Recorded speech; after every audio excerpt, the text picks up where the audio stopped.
Hello and welcome to some more Star Citizen. Today we're looking beyond the 3.0 schedule report at patches 3.1 and 3.2 that were briefly mentioned as well. Both these patches are aspirationally targeted for 2017, though I suspect personally that 3.2 is a long shot for 2017, but we'll have to wait and see. If you haven't checked out my video on 3.0, please do that first, as it's worth getting some context. Patch 3.1 contains some major evolutions to the systems that 3.0 set down and adds a lot more major gameplay.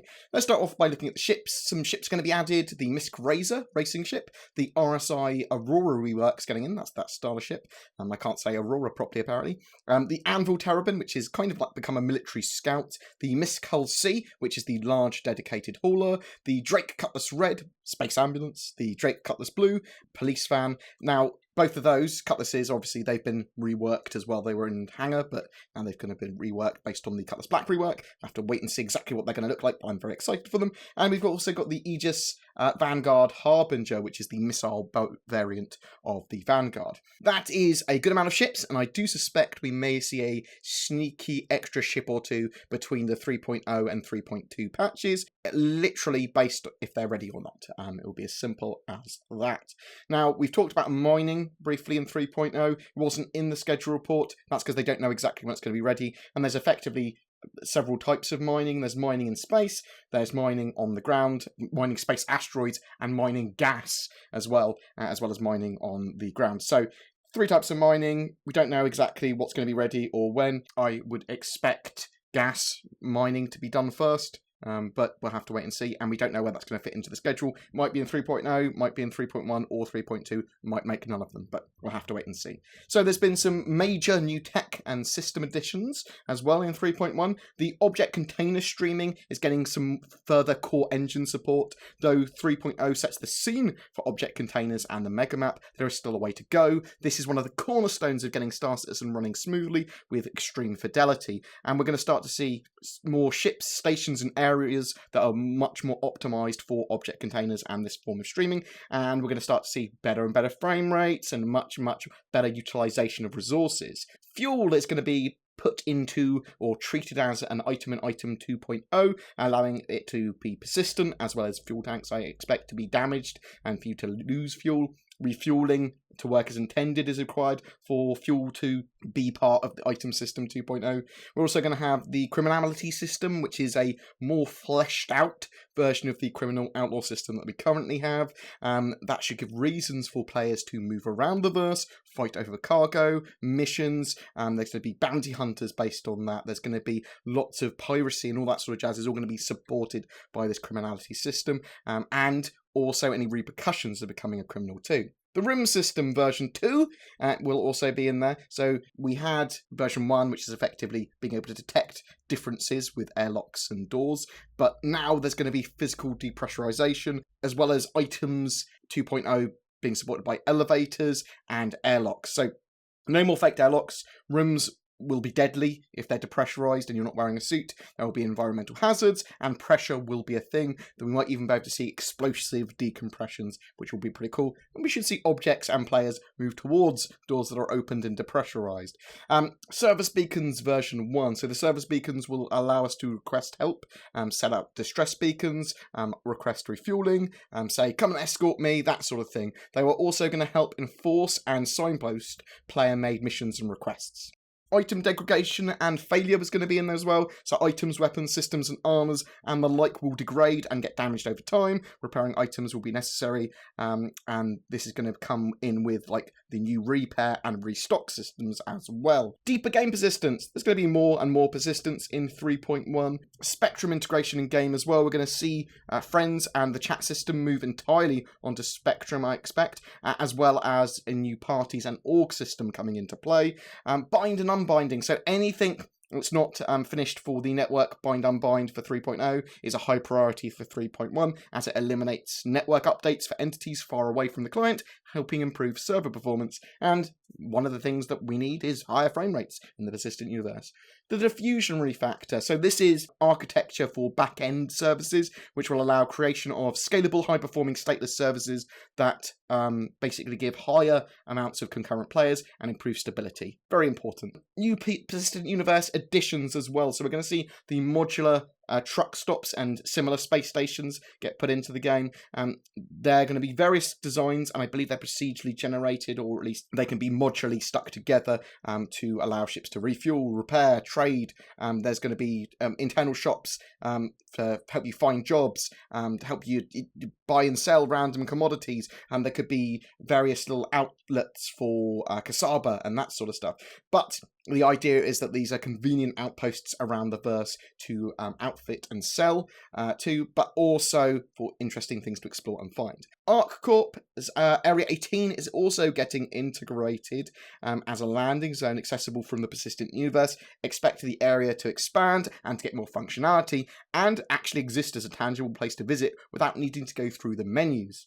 We're also getting the female player locomotion. This is work on feminizing the locomotion sets taken from the male models. This strikes me to mean, or suggests to me, that if the female models are not in 3.0, which I actually suspect they are, I suspect we will have to have female character customization in 3.0, but I'm not 100% sure. If it's not there, then it's going to be in 3.1, and 3.1 will just allow for better animation sets and locomotion of those female models. AI locomotion as well. We're going to see movement and animation in the AIs in the verse 2. We're going to see them moving around and doing things and starting to have schedules and that sort of jazz. We're going to see more weapons as well, so shouldered weapons, throwable weapons. We're going to see hand-to-hand combat weapons and hand-to-hand combat in general, so with fists, knives. We're going to see takedowns, knockdowns, knockbacks. I do suspect as well that the system for hand-to-hand combat is going to tend to break in these kind of patches, as it's going to be a first-person hand-to-hand combat system in a primarily ranged game with lots of players doing silly stuff. So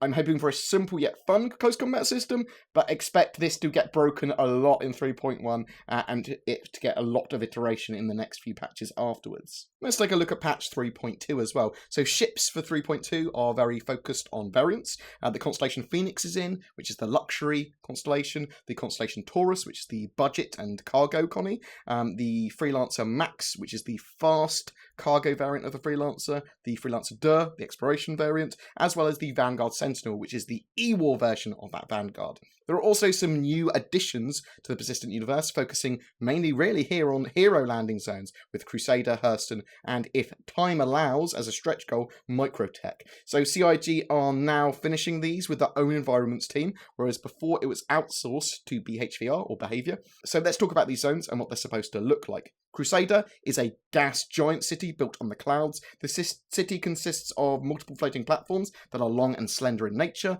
buildings, ships kind of traverse through the sky, and it's kind of juxtaposed with these breathtaking vistas of silhouettes of buildings and ships passing through. They're also getting gas giant tech done at the same time here. This is essential for future gas giants and for Crusader to look how it's going to look. They do some amazing stuff with volumetric lighting and clouds and smoke effects, so I suspect we're going to see something rather beautiful in Crusader. Hurston's a desert mining world controlled by a powerful corporation. Life on the planet is harsh, and people working there are no better than indentured servants. Reflecting the condition, the architecture of the planet generally exhibits significant wear and tear. Daily life is monitored by planet security, a prospect reminiscent of Orwell's 1984. Good book. Microtech. So Microtech is, as I said, a stretch goal to get in at this stage for 3.2. We'll have to wait and see. Microtech is an Arctic environment planet. The natural conditions of the planet are inhospitable, and domed cities were constructed to ward off natural hazards. Inside the domes, cleanliness, technology, and simple elegance are the theme of the architecture. Transparent glass is the most prevalent building material, reinforcing the architectural themes with interactive technologies and a view matching the environment's colour scheme. So that's some quite exciting large landing zones and hero landing zones to explore.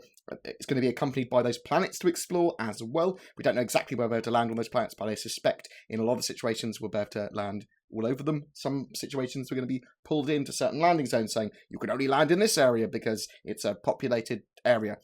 But expect great exploration and interesting things to be done there, as well as places to buy and sell, and NPCs to populate those areas, and missions and mission givers. So also some gameplay things as well. New ammo types for ships and FPS weapons are going to be in 3.2, allowing us to give weapons more specialist functions, effectively saying, I want them to take down shields better, or I want them to bust through armor. We're also going to see gadgets for FPS in the form of drones and deployable shields. Bumps are also going to be in. So I believe bumps are part of combat and FPS stuff, literally getting bumped by players and NPCs. Cooperative avoidance is also going to be in, and I believe, again, this is NPCs avoiding colliding with other NPCs and players and objects, being more aware of their surroundings while they're walking around and kind of knowing where players and other NPCs are going. There's going to be various player states added, like being drowned, or drowning and being knocked to the floor and being downed and that sort of stuff. So you'll be able to possibly be injured enough to go to the floor, but someone can get you back up, part of the medical system.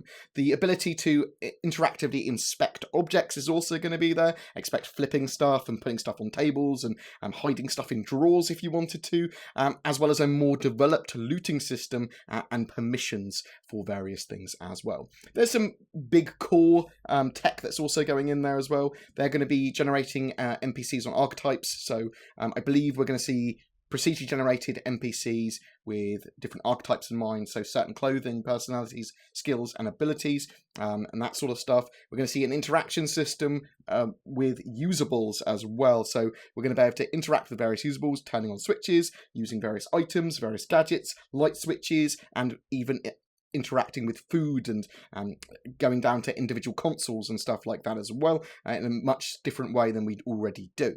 The radar system is going to be converted to item system 2.0, allowing for a lot more functionality. Cargo is going to hit version 2, whereas version 1 of cargo is pretty simple. Version 2 may have full loading and unloading, with literally having to wait for your cargo to be physically moved, as well as further functions and more complex economy. Obviously lots of fixes, and whatever they find in cargo version 1 that needs reiterating and changing. Service beacons version 2 as well, so further iterations to the service beacons, possibly allowing contracts and more complex requests. The star map version 2, so the star map is getting Galactopedia integration, which is lots more information. It's also going to be tied to the Mobiglass and to quantum travel, so expect more features, more functions and optimizations, as well as better traveling around the verse using star maps.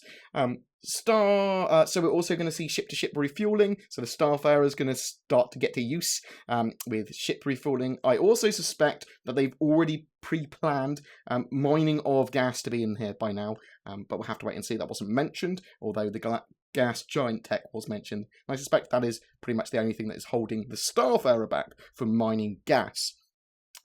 So one of the other things as well is, remember with ship refueling, we only have a single star system at the moment, so I doubt we're going to use it too much. That said, I do occasionally forget to check my quantum fuel and have been stranded in the past, and with service beacons, we're going to see some players needing some fuel delivered to them. We might also see missions that are based around the Starfarer delivering fuel to people as well, and we might even see fuel tank leaks that necessitate refueling too.